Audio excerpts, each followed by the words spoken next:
I mentioned in the newsletter, the very short newsletter that went out yesterday. Did anybody here read it? Dun, dun, dun. Yes, okay, thank you, Mary. So in there, I alluded to this being the final few weeks of the year of the snake, Chinese wisdom, and then we're moving into the year of the horse, next month.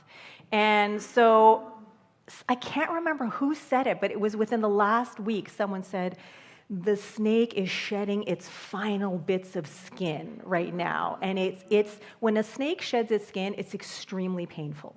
And I'm like, yeah, I'm feeling that pain right now. There is so much stuff that still sort of like lingers from last year that still requires attention. And just because we went from December 31st to January 1st, even February 16th to 17th or whatever the date is, for Chinese New Year, it's not that like, bam, like a switch goes off and all of a sudden, woo, life is lighter. Life is happening according to these, adjectives and adverbs that you might find when you go to look up, what is this year supposed to be according to astrology from whichever east or west you go to. And so anyway, so I looked up the year of the snake, and the year of the snake is supposed to be a year about introspection and transformation. And then as we move into the year of the horse, that is more a year about action and freedom or liberation, because you finally let go of a whole bunch of stuff that just doesn't work or fit anymore. And this is the kind of stuff that we were looking at and tuning into when we had our burning bowl and visioning a couple of weeks ago, for those of you who were here. We were intentionally letting go of all the things, the ideas, the relationships, the concepts, the behaviors, the choices, the thinking, whatever it is that has gotten us up to that moment, this moment right here, right now, letting go of whatever it is that doesn't work anymore, so that we can open up to, there was the visioning aspect, of what is possible going forward. Now, in New Thought, just like in quantum physics, we teach that every single now moment is a brand new moment. Every single moment we are dying and reborn again. So we don't necessarily need to wait for a certain date on the calendar or a certain time to pass before we can step into a newer, bigger, greater, more expansive version of ourselves. And yet, there is a collective consciousness, and there is this age-old wisdom from various faiths, from various cultures, from various traditions that says, this is what happens in this way during these times. And so I was thinking about this whole snake thing and the shedding of the skin and really relating to it and really knowing this is all about growth and expansion and moving into a bigger version of myself, and it still sucks a lot of the time. So it's about navigating, the suckiness as the love I know myself to be, right? So anyway, so that was the first thing that was on my mind. The second thing was, yesterday Glenn and I watched this action movie on Netflix, I want to say, called The Rip, with Ben Affleck and Matt Damon. Did you see it, Reverend Raymond? Is that why you went, ugh? It was an action film. You don't miss anything, do you? Okay, here's the, I really enjoyed, at the beginning I was like, I'm not sure, and then it hooked me, like I really got into it, because the tagline for the movie is, trust has a price. And I'm like, oh, that's a talk right there, right? But I didn't really know what the movie was about, so then I watched the movie, and I got invested. About a third of the way through, I'm like, I don't know what's really going on here, right? Who do I trust kind of thing, right? And so it was a really, really entertaining movie for me to watch. And once I was in, and that was it. But the tagline, really, really stayed with me. And there was the movie, aspect of it. But for me, trust has a price. I'm like, trust has a price. What's the price, right? So anyway, as I was contemplating what it was that wanted to be shared today, I thought, who can I go to for some inspiration when we're talking about emotions, level of awareness, level of consciousness? One of my faves, David Hawkins. David Hawkins and his map of consciousness. And so I actually did, the first thing I did, I went to his book, which is one of my favorite books of the last few years, for me, that I read. It was published in 2012, Surrender, the Pathway to Letting Go. Letting Go, the Pathway to Surrender. And in there, every single chapter correlates with a level on his map of consciousness, but not all the levels on his map of consciousness are in the book. And the one where trust comes in wasn't in the book. And so I'm really glad that on my wall I have this placemat-looking thing that I actually got from Reverend Gail Musio last year. And I'm like, the trust is going to be somewhere on here. Where is it? And then I found it. Trust comes into the level of neutrality, which is actually fairly low on the list, but it's a delineating level. Because below that level are things like fear and anger and apathy. Those are the energies and the emotions and the processes and the worldviews that someone would experience or associate with things like depression, isolation, anger. I don't know how. I don't have it in me. I can't. And then judgment, polarization, that also comes into those lower levels. And then you get to this place of neutrality at level 250, which doesn't really mean much, but it's low, okay? Like we go up to like over 1,000 on the highest levels. And the emotion that is associated with neutrality is trust. And I thought this was so interesting. Okay? There's also a quote on the chart that I have that he says, the ability to transcend polarization and rigid positions about life begins here. And so much of that has to do with, okay, this is what I'm used to, this is what's familiar to me, this is what I know, and yet I'm willing to trust that there's something different. I'm willing to trust that there's something more. I'm willing to surrender to more of who and what I am that I'm just learning about because this just doesn't work for me anymore and I don't want any more of this. And in order to not have any more of this, I got to focus on something else. But I don't quite know how, so I got to trust. This is the level where inner confidence starts to bloom.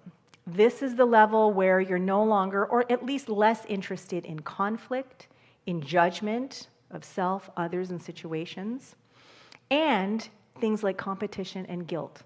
Now, for me, I believe there is healthy competition in the world, but the kind of competition that we're talking about here is comparison. Okay, the comparison, which is the thief of joy, which basically makes some people or some things more than and others less than, instead of everyone is love expressing in different ways. And the process of this level of neutrality is all about release, about letting go, about surrender, which takes us back to the year of the snake. And shedding the skin, shedding this comfort zone, if you will, that we've been in for however long, so that we can wriggle our way out of it and breathe more fully, expand more fully into a greater expression of who and what we truly are. Because if there's only that one thing going on, call it love, call it spirit, source, creativity, energy, the quantum field, God, love, whatever, then that thing is always. There's no beginning, there's no end, there's no start. It's always happening, it's always available. And so it means that it is forever endeavoring to unleash itself. Not even endeavoring, because that's a human quality. It's ready. It is available to be unleashed more fully in, through, around, and as everyone and everything. And we get to be the ones to decide how much of that love, how much of that creativity, how much of that energy we want to unleash through us. And so there comes a point where the thoughts we've been thinking, the beliefs we've been believing, the stories we've been telling, the actions that we've been taking, the choices that we've been making no longer fit that bigger, more expansive version of ourselves that is so ready to come through. And that's when we have to shed our skin. That's when we have to let go. But sometimes when we don't know how, and we're not sure, and maybe we're like dabbling back a little bit into those lower levels, we need a bridge in order to get to that bigger, more expansive version of us, and that's trust. So the title of my talk today is, Trust Has a Price. And that, if you can't tell, is some kind of snake that is shedding its skin. So I have 4 things that I want to share with you when trust was just kind of percolating for me, because I talk about embodiment, I talk about being the love you are, that we are, we talk about really knowing that love is our true nature, but sometimes we don't feel like it. Sometimes we don't know how to get from anger, fear, frustration, depression, overwhelm, feeling sick and tired to, okay, yeah, and I'm also this love, right? And the more I focus on this, then the more this is going to shift my experience of this. So trust, the first thing that came this morning was, trust quiets my mind. Okay? We have all sorts of thoughts and ideas that are going on in here, and just because they're going on in here doesn't mean they're true. They're just thoughts. They're just ideas. And if we consciously, intentionally choose which ones to focus on, and those ones are life-affirming, then those are the ones that are going to inform our life experience. If we keep getting caught up in the hamster wheel of negativity, well, guess what? We're going to get more negativity in our experience. So trust quiets my mind, allowing me to surrender into my natural state of being. Trust also softens my body. Okay? When we are feeling rigid and we are feeling like we have to be in control, how much is that flow that is just ready to like move through us? How much of it is going to be able to go if we're just like blocking it off like this, right? So trust softens my body, offering spaciousness to relax into what is already unfolding. This is surrender. This is allowing. This is getting out of our way, right? And just allowing for who and what we are, what's already there to just come through. We were just singing about it. Trust opens my heart. Trust opens my heart, inspiring me to accept all that is present, no matter what. And that means for ourselves, that means with each other, that means whatever's going on in our world. So this is going back to no judgment, right? No criticism. This is just what's happening.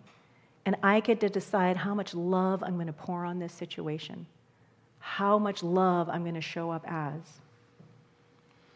And then the last one for me was trust nourishes my soul. Some good nutrients in there, Reverend Raymond.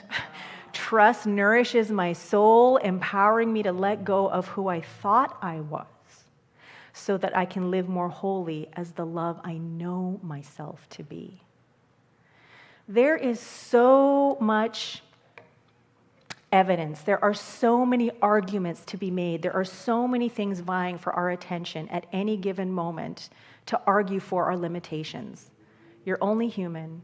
You're this old. You live here. You make this much money. Blah, blah, blah, blah. Whatever it is, right? It's endless. And what we get to choose, what we get to decide, is we get to shift that attention to, yeah, this is what's happening, and I'm going to navigate it as the love I truly am. I'm going to navigate, I'm going to trust. Even though I have no idea how this is going to unfold, I'm going to trust that because I am love, because love is intelligent, because there is order, because there is harmony, because this is a creative power for good that is forever unleashing itself in, through, around, and as everyone, I'm going to trust and know that the only thing that can happen for me when I trust that my greatest and highest good is unfolding, that is what is happening. I may not understand how it's unfolding. I may not like how it's unfolding. I may have different preferences. But then it's up to me to let go of that control, let go of those preferences, just trust and surrender. So for me, what is the price of trust? It's surrender. It's letting go. It's releasing. It's allowing for what is already there to simply come through, no matter what it is that we need to go through in human form in order for that to happen. And whatever we're going through in human form in order for that to happen, we trust and know that all the resources, all the energy, all the time, all the money, all the people, all the support that we require to get through it, to navigate it, is available to us. We are embracing it and we're acting upon it right here, right now. So to end, in order to more fully embody the love we truly are, we need to trust.